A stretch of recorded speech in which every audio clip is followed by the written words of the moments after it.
So we were in the middle of 2b, and in the middle of 2b I was saying this is where sometimes the formula itself gets a little bit confusing.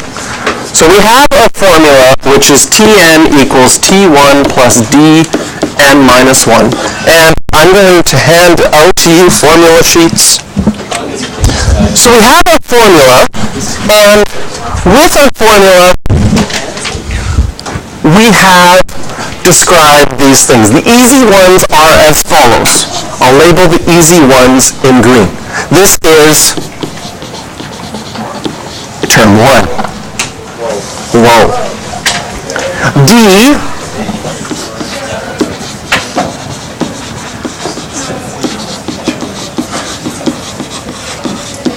is the common difference.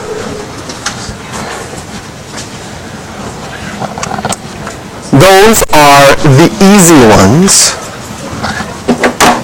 N is a medium one. I'll label it in black.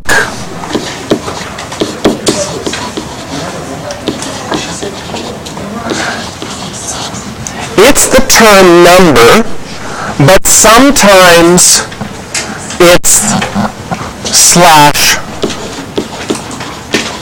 Depending on the question,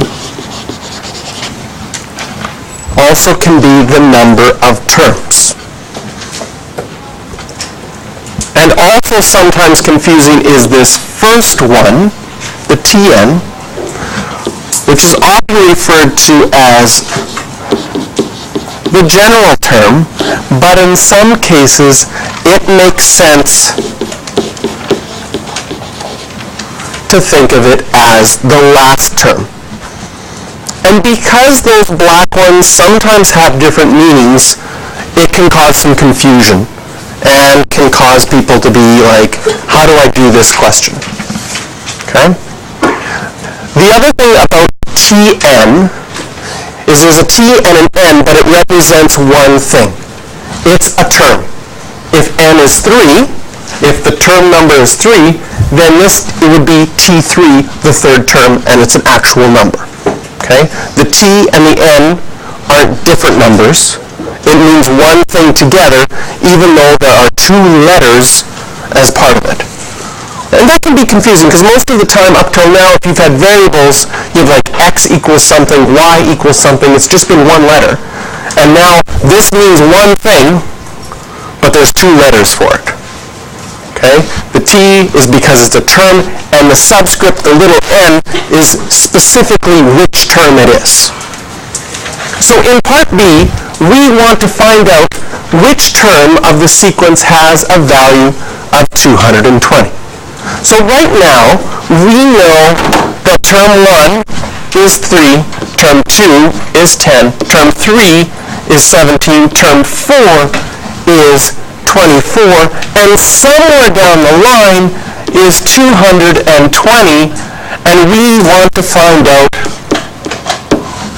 what term that is.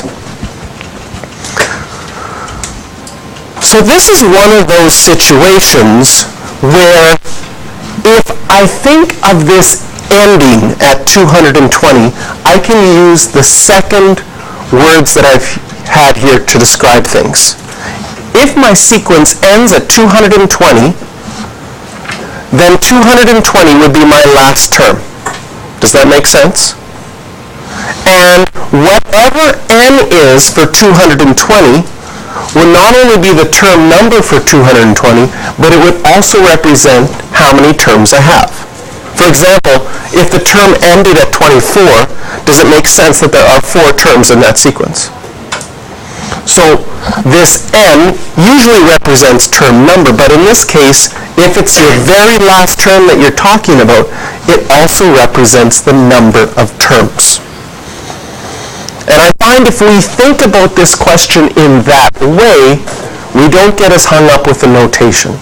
Because this is what I've noticed in the past. Students have trouble with what do I put where for this question. But if I'm trying to find out which term in the sequence has 220, if I think of it as the last term, then I can put 220 in for Tn. Term 1 is easy. I know that that's 3. D is easy. I can see that I'm going up by 7. And I don't know how many terms there are, so the only thing that's left to figure out is that n.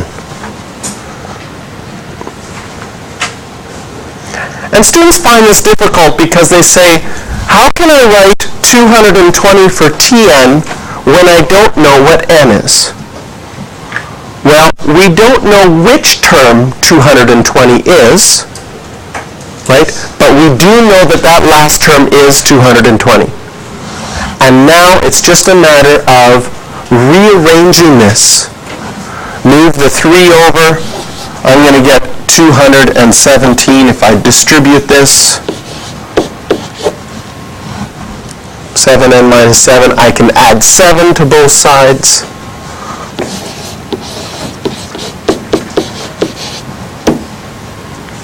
And divide both sides by 7.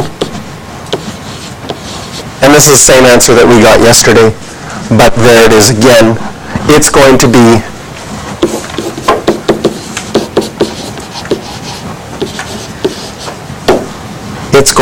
term 32. So there's an explanation again. I think I gave you the numbers at the end of last class, but I'll give them to you again. The ones for practice were 6, 15, and 18.